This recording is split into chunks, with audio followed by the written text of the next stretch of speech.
બાળકો અહીંયા ધ્યાન. આજે આપણે ખોરાક વિશે શીખીશું. શેના વિશે? ખોરાક કોને કહેવાય? આપણે બધું જમીએ એને ખોરાક કહેવાય. સમજો છો બધા?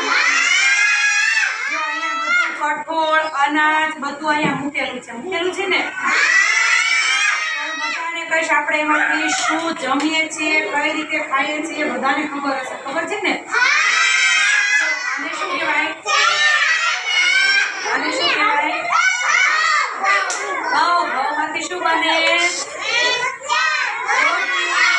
રોટલી બનાવી છે ને મમ્મી? એ ઘઉંમાંથી બને. શેમાંથી?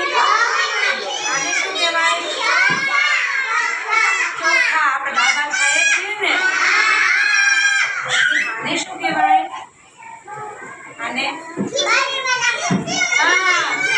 મગ. એમનો ખબર મગ શું કહેવાય? આમાંથી છે ને મગને બે ફાડા કરીને દાળ બનાવી પછી ખીચડી બનાવો છો ને? ખીચડી આની બને. આમાંથી બે ફાડા કરો એટલે દાળ બની જાય ને? પછી આને શું કહેવાય?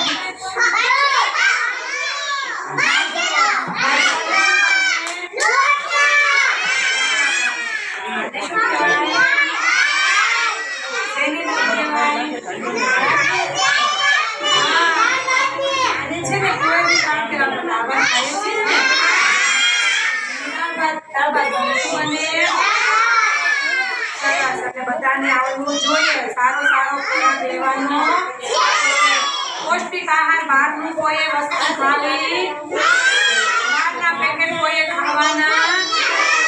જો આપણે ચણા છે, મગ છે, પછી દાળ ભાત શાક રોટલી ખાઈએ ને તો આપણું વજન વધે. એટલે બધું સારો ખોરાક લેવાનો.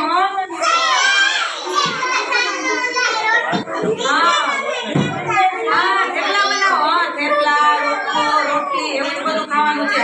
બહારના પેકેટ કોઈ ખાવાના